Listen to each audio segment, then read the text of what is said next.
You know, we get told time and again, look, it's all very well you middle-class white people telling us what the problem is, right? You're not middle-class and you're not white. What is the problem and how do we deal with this? Well, as I've said many times before, the social indicators, I don't say causes, because obviously there's still an element of personal responsibility. The social indicators for violent crime among young working-class street gangs have remained consistent for 200 years. Relative poverty, masculinity, exposure to domestic violence, lack of education. So the solutions are fairly obvious in many ways. Glasgow, which was once dubbed the most violent city in Europe, still has a higher murder rate than London. But when we look at serious youth violence, which is my preferred term, if journalists want to be taken more seriously, they should use the term serious youth violence, because knife crime has become a sort of racial buzzword at the moment. Glasgow has seen a dramatic reduction in serious youth violence to the point that none of the murders of teenagers that occurred in 2017 occurred in Scotland. What approaches did they take in Glasgow? They took a public health approach, they took an interagency approach, they took an approach that saw violence in a holistic way. They saw the link between domestic violence and violence in the street. They saw the link between violence in society in general and violence in the street. They looked at early interventions, basically, coming into young people's lives and families' lives as early as possible and diverting them away from crime. Good education, good jobs, counselling. That was so dramatically effective. So the fact that there's all this hand-wringing and suggestion that an entirely different set of policies should be suggested for London, maybe Birmingham and Manchester. So let me put this to you. Yeah. So it's very interesting, Yeah. your view of this. And what I would say to you is this. Statistically, it looks like in London right now, this is predominantly a problem of young black teenage boys who are members almost exclusively of gangs attacking each other, so that the perpetrators and the victims appear to be almost exclusively young black men. Do you think there is a racial element to that in terms of any cultural issues, racial issues? Or do you think it's the same problem they had in Glasgow, where they were white, but actually the race part of this is something that we might look at the statistics and think it's a black problem when it's not? OK, so there are several regions of the country, let's just look at the facts, that have higher murder rates than London does. Clearly, throughout human history, black people have not had anything remotely resembling a monopoly on violence. Over the last few years, some of the most horrendous knife attacks, both the victims and the perpetrators, have been white, and they've not been from London, including a 13-year-old girl stabbed to death in Southampton, a 16-year-old stabbed to death in Dinnington, a 7-year-old girl stabbed to death in York, a 5-year-old stabbed to death by its own mother in Oxfordshire. When both the perpetrator and the victims are white, race suddenly becomes unimportant. There is one limited sense in which race may be important. You could argue that only a very particular demographic of young black boys, only at a very particular stage in their lives, feel a degree of psychological self-hatred or contempt for themselves that they project onto other people who most remind them of themselves. However, the black-on-black violence paradigm, so-called, is never used in that way as a kind of psychological self-hatred model. It's used to give the public essentially the ridiculous impression that black school teachers, black doctors, black lawyers, black Premier League footballers, my grandmother, David Adjaye, Oswald Boateng, are all sort of an equal risk of violent crime. And actually, well, it reminds me a little bit. I mean, it's different, but it's interwoven slightly into what happened in New Zealand, where you have this white supremacist committing an act of horror. Had he been an ISIS terrorist, the immediate reaction from many people would have been, this is a Muslim problem. Because he's a white supremacist, I've not heard people say, this is a white person problem. Well, precisely. We have enough trouble getting what I'm going to call the racial virtue signalling right-wing press to call white supremacist terrorists by their proper name, let alone to force all white people to explain the bad actions of all other white people. For example, you will never be called upon to explain that not all middle-aged white men are paedophiles, despite the fact that hundreds, maybe thousands of them are convicted of sex offences every year, because it's self-evident that not all middle-aged white men are paedophiles. I think it's a completely valid point, I do. Let's look at it in the other sense. Where young black boys overachieve, is race offered as an explanatory factor? For example, British, Ghanaian and Nigerian boys on free school meals, so the poorest sector, academically outperform and are more likely to go to university than similarly poor white, mixed race and black English kids whose grandparents came from the Caribbean.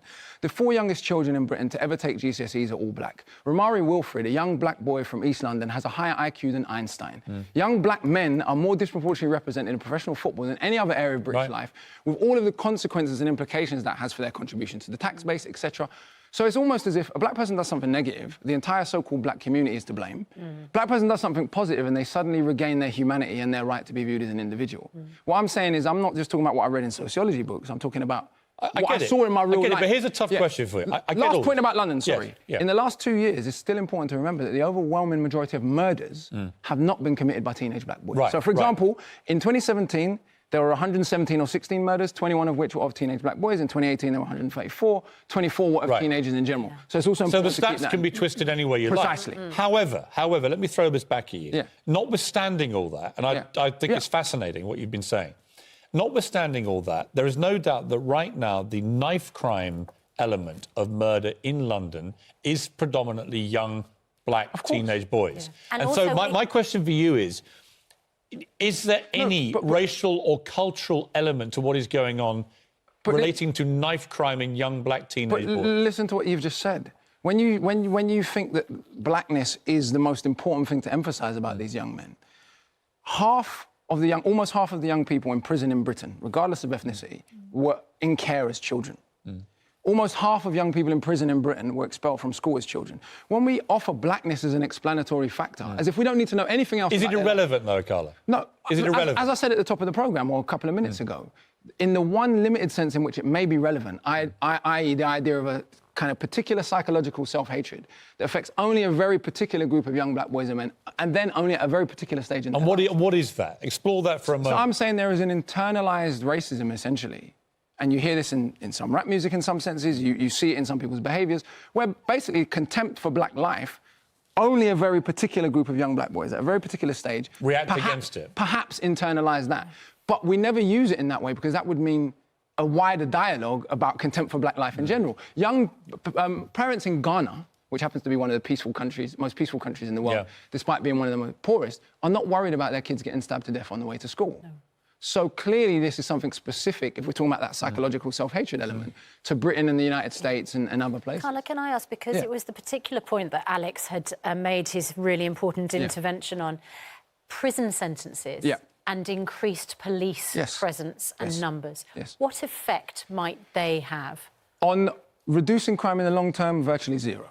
A good friend of mine, Dr. Baz Dreisinger, did a study all around the world where she looked at prison systems and incarceration all around the world. She found not one country in which tougher sentences in and of themselves did anything to reduce crime. In fact, in many ways, we can just look across the water to the United States. They may make it worse for reasons that are entirely obvious. We already have the largest prison population in the whole of Western Europe. I guess we don't hear this side of the coin enough. And it's very easy for us to sit here, look at a bunch of statistics and think that's the problem.